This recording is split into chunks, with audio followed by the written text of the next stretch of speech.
Assalamualaikum warahmatullahi wabarakatuh. Waalaikumsalam warahmatullahi wabarakatuh. Oke, kita bertemu ya di sini ya berbincang-bincang. Jadi saya di sini ingin mewawancarai Ibu ya dalam hal mengenai masalah pembelajaran di kelas khususnya di SMP Negeri 6. Ya, Ya, sebelumnya perkenalan dulu dengan saya Taufik Yulianto, kemudian rekan saya ini guru PPKN. nama saya Mega Indria Wulan. Ya, namanya Mega Indria Wulan ya. Terima kasih Bu Meg sudah memberikan waktunya ya, Ya, sehingga bisa berpartisipasi dalam wawancara ini. Terima kasih ya. ya sama-sama Pak Taufik. Oke. Nah, yang pertama saya mau menanyakan mengenai kesulitan ya guru ya dalam merancang RPP. Nah, yang pertama itu bagaimana sih pembelajaran selama ini, apakah sudah sesuai dengan RPP yang dibuat?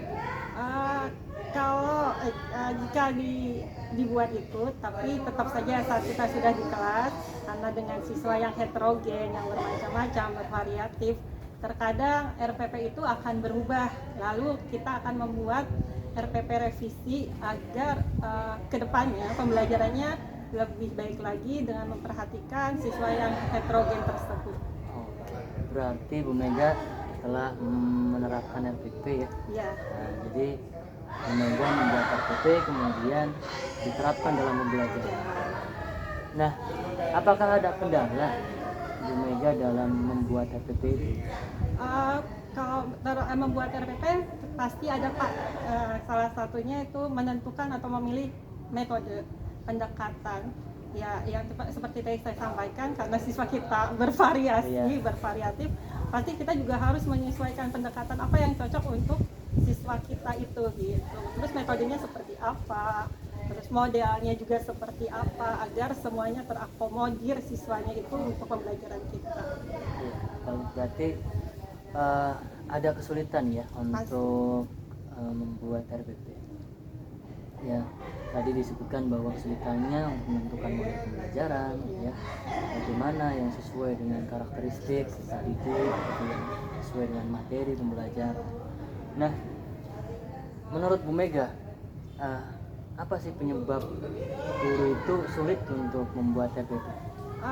Salah satunya kesulitannya itu fasilitas di sekolah kita. Fasilitasnya itu bisakah untuk memenuhi atau apa ya yang kita butuhkan gitu loh. Misalnya menggunakan model yang menunjukkan tampilan, apakah infokusnya tersedia di sekolah seperti itu. Terus yang penting dalam RPP itu efektivitas, efisiensi dan memperhatikan siswanya yang harus tercantum di dalam RPP.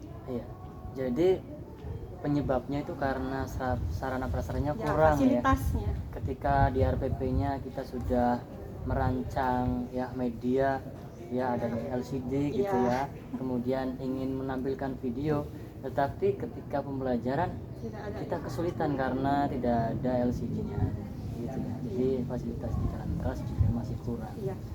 Oke. Kemudian selanjutnya mengenai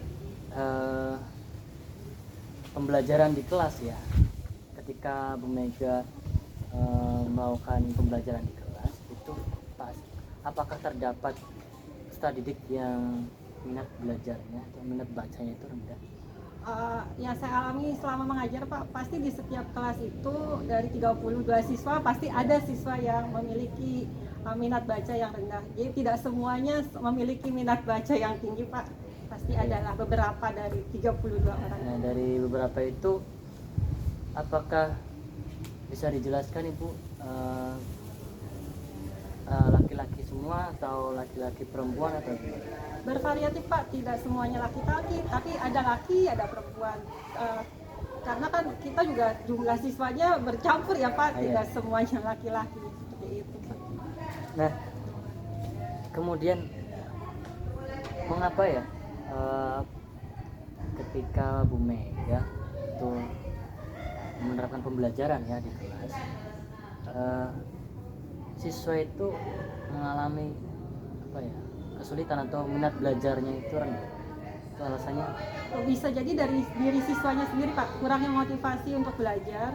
Jadi hanya hadir saja, tapi pikirannya kemana-mana, tidak di kelas gitu. Jadi kalau guru menjelaskan pun dia ya melamun saja Pak, tidak mengikuti apa yang kita sampaikan gitu. Terus kadang juga emang anak kan sekarang main game Pak gitu, jadi lebih fokus ke permainan, jadi kurang fokus lah Pak intinya. Jadi kadang istirahatnya juga jam-jamnya tidak menentu.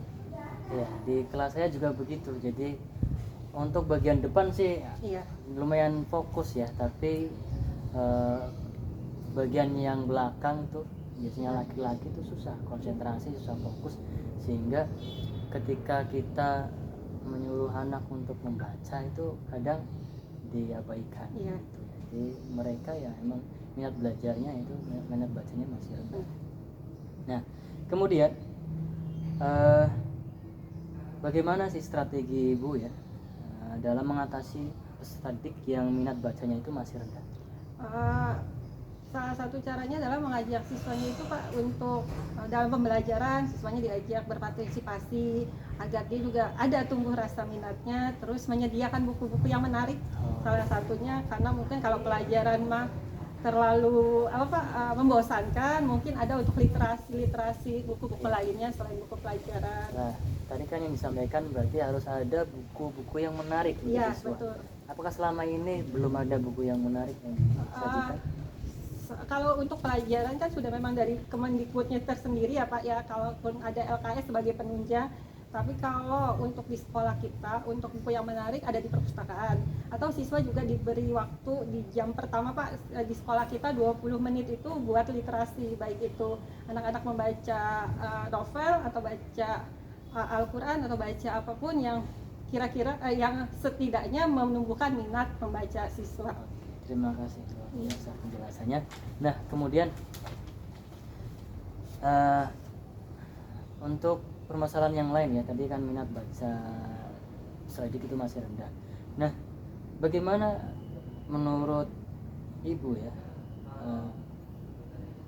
kesulitan belajar didik di kelas ya? Jadi ada siswa ya, pasti ada siswa di kelas yang mengalami kesulitan belajarnya ya, entah itu dia kesulitan dalam menghafal, entah itu dalam berbicara dan sebagainya. Itu bagaimana cara mengatasinya Pak? Cara mengatasinya seperti yang tadi saya sampaikan di awal Pak, bahwa kita itu mengajak siswa agar berperan aktif Pak dalam pembelajaran, tidak hanya gurunya yang selalu menggunakan metode ceramah, tapi CBS Pak, siswanya yang belajar aktif gitu, biar sama-sama tumbuh rasa mau menghafal, mau melihat buku gitu. Itu kan agak sulit tuh Pak untuk menarik siswa agar muncul minat membacanya, minat menghafalnya, seperti itu Pak. Terus juga dibentuk kelompok-kelompok kayak tutor sebaya Pak. Mungkin kalau dengan guru langsung agak-agak apa ya Pak, kayaknya ada grogi, ada takut untuk bertanya. Kalau dengan tutor teman sebaya mungkin dia lebih leluasa untuk bertanya atau belajarnya seperti apa. Nah menurut Ibu ya, apa sih faktor yang menyebabkan peserta didik itu kesulitan dalam menghafal? Konsentrasinya Pak, fokusnya yang tidak fokus, terus kadang juga perut kosong Pak, bisa mempengaruhi fokus kita atau fokus anak-anak karena pikirannya makan terus, jadi fokus untuk belajarnya kurang. Terus yang tadi saya sampaikan Pak, main game, sehingga kita tidak menyalahkan gamenya, mungkin anak-anak kitanya yang tidak bisa memanage waktunya, sehingga tidurnya tidak sesuai, yang harusnya berapa jam untuk tidur malah tergunakan untuk bermain game, seperti itu Pak. Jadi penyebabnya salah satunya atau salah tiganya seperti itu Pak. Iya. Ya, jadi bermacam-macam penyebab ya mengenai kenapa didik itu mengalami kesulitan. Nah kemudian selanjutnya jadi di SMP Negeri 6 itu ada ABK yang tunarungu. Jadi ABK ini itu mengalami kesulitan ya untuk menangkap penjelasan dari guru ya. Nah untuk kelasnya Bu Mega ya, selama ini apakah ada peserta didik yang mengalami kesulitan pendengaran? Kalau selama ini Pak, sampai hari ini saya belum pernah menangani langsung atau di kelas yang saya ajar itu ada peserta didik yang kurang pendengarannya. Namun jika ada ABK, karena mungkin sekolah kita juga akan masuk sekolah yang menerima ABK, maka pembelajarannya bisa menggunakan visual Pak. Secara visual mungkin anak-anak Gambar gitu. ya gambar agar anak-anak itu juga lebih mudah memahaminya. Lalu bisa juga kita berikan kayak fasilitas bahwa anak tersebut boleh untuk merekam pembelajaran kita agar dia bisa mengulanginya nanti di rumah gitu, lebih nyaman untuk mengulanginya. Kalau bersamaan mungkin kan agak apa Pak, nangkepnya agak lama mungkin karena berbeda lah gitu Pak. Ya, tapi di sisi lain ternyata guru-guru itu menerapkan model pembelajaran konvensional, artinya masih dengan ceramah jelaskan. Sedangkan ABK ini kan kesulitan untuk menangkap penjelasan guru, apalagi guru hanya berceramah gitu. Nah, tadi kan disebutkan bahwa mengatasi masalah itu kan tadi banyak visual, bisa dialihkan ya, tidak hanya ceramah gitu kan, tapi dibandingkan gambar-gambar. Nah, itu juga untuk mengatasi ABK untuk tunarungu. Nah, kemudian saya mau bertanya Bu, jadi bagaimana sih atau apa sih penyebab ABK ini, tunarungu ini tuh mengalami kesulitan belajarnya? Kesulitan belajar sama ABK mungkin tidak jauh beda dengan yang siswa lain. yang pada umumnya Pak.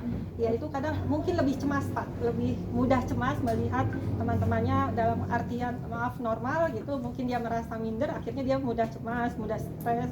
Jadi banyak faktor penyebab yang akhirnya dia mengalami kesulitan dalam belajar. Tidak percaya diri gitu ya. Oke. Luar biasa ini narasumber kami ya. Kemudian selanjutnya ini yang terakhir yang saya mau tanyakan itu mengenai peserta didik ya. Jadi di kelas itu terdapat peserta didik yang sulit untuk mencerna pelajaran ya, apalagi pelajaran PPKN. PPKN itu kan banyak bacaannya ya kan, kemudian banyak yang harus dijelaskan dan sebagainya. Nah, bagaimana sih di kelas Ibu selama ini, apakah mengalami kesulitan tersebut anak-anak? Pasti Pak, karena yang tadi Bapak sampaikan bahwa pelajaran PKN khususnya Pak, satu materinya banyak tulisan.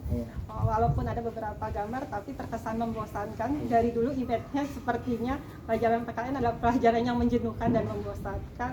Terus gimana cara mengatasinya?